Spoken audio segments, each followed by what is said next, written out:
आङो चिरां जिल्लानिफ्राय आं 2023 आव fire technology and safety engineering graduation खालामदोंमोन institute of engineering and science Indore Madhya प्रदेशनिफ्राय बिनि उनाव आङो थ्रु केम्पास प्लेसमेन्ट जयपुर एयारपर्टआव aviation safety technical air side टीमजों आङो 1 बोसोर मावदों बिनि उनाव आङो फरायनायखौ गाराखैमोन आङो नाजादोंमोन मोनसे सिकिउर जब बा न'नि खाथियाव बा आंनि जे ड्रिम दंमोन to get a placement in hydrocarbon sector जेखौ आं फरायबाय थानाय समाव टारगेट खालामदोंमोन आं मोनसे हाइड्र'कार्बन सेक्टराव फायार सार्भिस टीमजों सार्भ खालामनो थाखाय फर फायार सेफ्टि बेखौ आङो नाजाबाय थादों साख्रि मोननायनि उनावबो बेनि थाखायनो आं फरायनायखौ गाराखै आङो 2024 आव अल अभार इन्डिया जे परिखा जादोंमोन फर फायार सार्भिस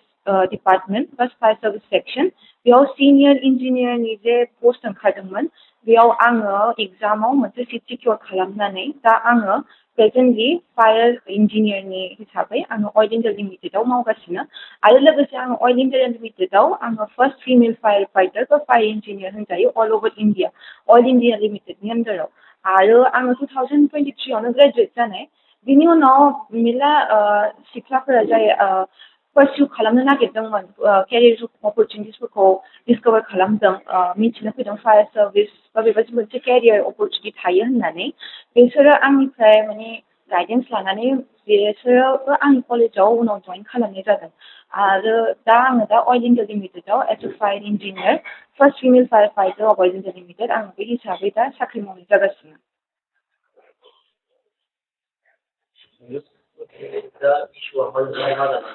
दा इस्युआ बे जादों कि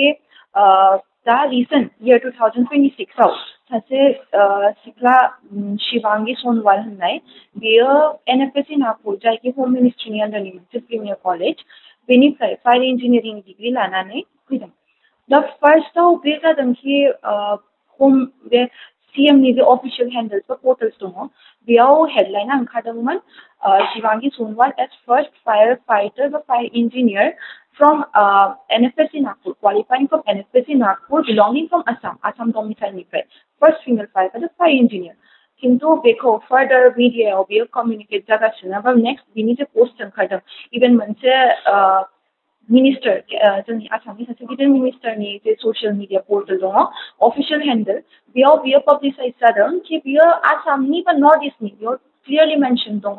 नर्थ इस्टनि फर्स्ट फिमेल फायार फाइटार होननानै बेखौ आङो रं होननो नागिरो खारन आङो बे प्रेक्टिसाव लास्ट 2023 निफ्रायनो आं बे प्रेक्टिसाव दङ 1 बोसोर आङो सेफ्टियाव दंमोन किन्तु बिनि उनाव आङो शिफ्ट जानानै age a female fire fighter आङो इन्डास्ट्रियाव प्रेक्टिस खालामगासिनो दङ आंना बेनो कि बिनि आवगोलावबो जोङो ओंखारनानै माने इन्डास्ट्रियाव as a female fire fighter जोङो प्रेक्टिसाव दङ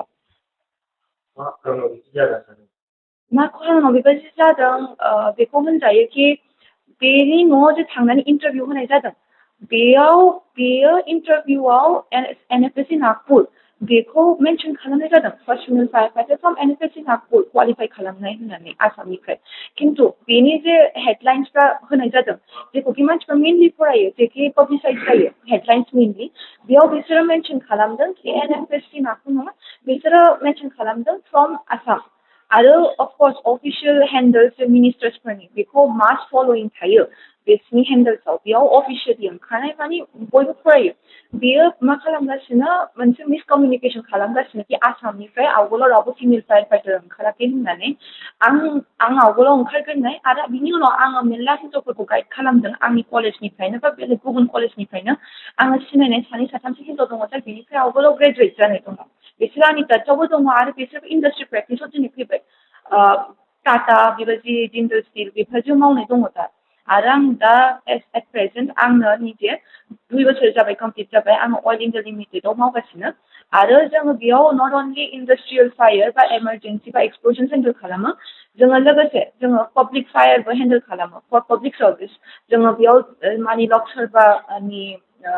पाब्लिक एरियायाव माबा हाजार्ड जादों माबा मोनसे अराउन्ड लाइक सेफ्टि हाजार्ड ओंखारदों फायर रिलेटेड बा एक्सप्ल'जन माबा मोनसे बेबायदि केस जादों एग्जाम्पल जोंनि खारसांनि ब्ल'आव जेखि 1 मास सोलिदोंमोन बेयावबो जोङो लागिनानै दंमोन आङो आंनि मेल कलिग्स कि फायर डिपार्टमेन्टआ मोनसे मेल डमिनेन्ट डिपार्टमेन्ट जों फरायनायावबो जेरै जों फरायगासिनोमोन बियो बिराद प्रिभिलेन्टमोन it was very visible to me बियो मोनसे मेल डमिनेन्ट डिपार्टमेन्ट बाट जोङो फिमेल जे आंनि कलिग्स दङ बा आं जोङो बेखिनि बोसोराव शोल्डर टु शोल्डर जोंनि मेल कलिग्सफोरजों मेरला फायर इन्सिडेन्ट्स वगैरह प्रेक्टिसाव हेन्डेल खालामबोनाय दङ बेनो आंना स्टेटमेन्टआ कि शिबांगी सोनवाला आसामनि बा नर्थ इस्टनि फार्स्ट फिमेल फायर फाइटार बा फायर इन्जिनियार नङा बिनि आवगोलबो गुबुन हिन्जावफोर ओंखारबोदों आंनो निजे 2023आव ग्रेजुवेट जाबोदों दा बिथांनि बेबायदि माखासे दं इनफरमेसन सोंखांनायनि खेत्रआव नोंथांनि पार्सनेल माबा मोनसे फिडबेक जादों आंनि पार्सनेलि जों बयबो मिथिगौ दानि दिनाव सोरबा जुदि माबा मोनसे सार्च खालामनोबा मा खालामो बे माबाया गुगल खालामो राइट दा गुगलनि सार्च इन्जिना हाउ माने ट्रिगार माबोरै बियो वर्क खालामो नोंना जे हेडलाइन्स थागोन मागोन बिनिफ्राय बियो मोनसे जेस्ट बहनगोन आरो नोंनो रिजाल्टेन्ट होगोन पार्सनेलिथ' it will give me a career impact and those who graduated आवगोलाव graduate जादोंमोन खारन बियो मोनसे टेगलाइन थाबाय कि बियो एन्टायर नर्थ इस्ट बा आसामनि फार्स्ट होननानै केरियर इम्पेक्ट बयबो जोङो हार्डवर्क खालामदों जोङो आवगोलाव नट अनलि हार्डवर्क जोङो फरायनायाव हार्डवर्क प्लास जोङो इन्डास्ट्रि प्रेक्टिसावबो मेरला माने बेबायदि because fire fighting is what नों बेयाव नोंनि लाइफखौ केयार खालामा इउ आर जस्ट जम्पिं अफ इन अ हाजार नोङो बेयाव मा खालामगासिनो नोङो सामनेवालानि केयार खालामदों नोङो बेयाव नोंनि बेनिफिटनि थाखाय माबाया नोङो इरेसपेक्टिभ अफ युवर सेफ्टि नोङो सार्भ खालामगासिनो टुवर्ड्स पाब्लिक आरो नोंनि जेराव नोङो माने अर्गेनाइजेसनाव प्रेक्टिस खालामगासिनो स' अल दोज हार्डवर्क बे बोसोर बोसोर हार्डवर्क खालामनाया बियो मोनसे नल जागोन आरो प्लास बियो मोनसे रं इनफरमेसन पाब्लिकनि सिम थांगोन आरो सोरबा जुदि गाबोन सार्च खालामगोन सोरमोन आसामनि बा नर्थ इस्टनि फिमेल फायर फाइटारा बे जि पस्ट दङ बे जि हेडलाइन्स दङ निउज मिडियानि जे हेडलाइन्स दङ बेफोरो बे सार्चखौ मा खालामगोन माने इम्पेक्ट खालामगोन देन पिपल विल हेभ दिस रं आइडियोलॉजी कि आसामनि फार्स्ट फिमेल फायर फाइटारा शिबांगी सोनवालमोन so that wrong media communication but publicity I am not supporting that so फोसावैनि जाहोना बेनो कि आङो जेला आङो सेफ्टियावमोन खारन सेफ्टियाबो फायरनि मोनसे पार्ट आंना अलवेज आंना मोनसे ड्रिम मोनसे आङो फायर सार्भिस बिकज आंनि फादाराबो फायर सार्भिसावनो मावबोनाय आंना अलवेज मोनसे टार्गेट मोनसे आङो फायर सार्भिसखौनो सार्भ खालामनो फर ससियेल कज आङो हेला सेफ्टियाव होजादोंमोन आङो केम्पास प्लेसमेन्टआव आङो एभिएसन सेफ्टि जेखि आंनि ड्रिम जब नङामोन बा आंनि ड्रिम केरियर नङामोन बेयाव आं थांनानै दं खिन्थु कम्पानिनि पलिसिया बे जायो कि जोङो 1 इयार नङाबा जेरावबो ओंखारनो हाया बेखायनो आङो 1 इयारनि उनावसो आङो फार्स्ट एग्जाम होदों आरो बेयावनो अल अभार इण्डियानि एग्जामाव आङो मोनसे सिट बेक खालामनानै आं बेयाव फैफिनदों बेयो आंनि ड्रिम केरियरमोन आं बेखौ मोनबाय दा आंना बे टाइमाव जेला आङो ग्रेजुवेट जादों आं बेफोराव माने बारा फोसावसारनायाव बारा माने इन्टेन्सिफाइ खालामाखै खारन हेला आंना टारगेटआ बेनोमोन कि आं माबोरै मोनसे बेबायदि आंनि ड्रिम केरियर जेराव आं कि फायर सार्भिसनि थ्रुयै पाब्लिक सार्भिस होनो हायो बेखौ आं माबोरै सिकिउर खालामनो हायो बेखायनो आं बारा बेफोराव ओंखारसावाखैमोन आरो आं बेबायदि कि आं बारा पाब्लिसाइज खालामनायाव माने माबाया आङो खालि बेमोन कि आङो हार्डवर्क आरो खालामनो आरो आं फरायनायाव बे टाइमाव खारन आं एग्जामबो होबावगासिनोमोन बेखायनो आं बेफोराव बिजि दंमोन बेखायनो आं एफा बेबायदि मिडिया पाब्लिसिटि बेबायदियाव आं ओंखारसावाखैमोन हेला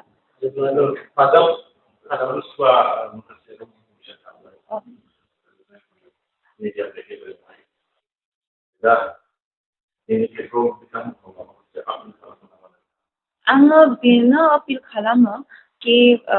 जुदि इन केस माबा मोनसे लिरदों बा माबा मोनसे स्टेटमेन्ट होदों इन फ्रन्ट गभर्नमेन्ट बा माबा मोनसे मिडियानि आवगोलाव बे बुस्थु कि बियो NFSC नागपुर जेखि मोनसे कलेज फायरनि बेनिफ्राय फार्स्ट आसामनिफ्राय female fire engineer fire fighter हिसाबै ओंखारदों बे NFSC नागपुरनिफ्रायसो फार्स्ट बेखौ बियो मेनसन खालामथों बा जायखि बेखौ पाब्लिसाइज खालामदों बिसोरो बेखौ क्लियारलि मेनसन खालामथों नट दिस कि बेयो आसामनिफ्राय बा नर्थ इस्टनिफ्राय फार्स्ट होननानै बे बुस्थुआ मोननैबो कमप्लिटलि डिफरेन्ट बेयाव नोङो स्टेटनिफ्राय मोनसे फार्स्ट टार्म लानाय जायो बेनि पाब्लिसिटि कि नोङो आसामनि फार्स्ट बेयो कमप्लिटलि डिफरेन्ट आरो नों मोनसे कलेजनिफ्राय फार्स्ट बे मोननै बुस्थु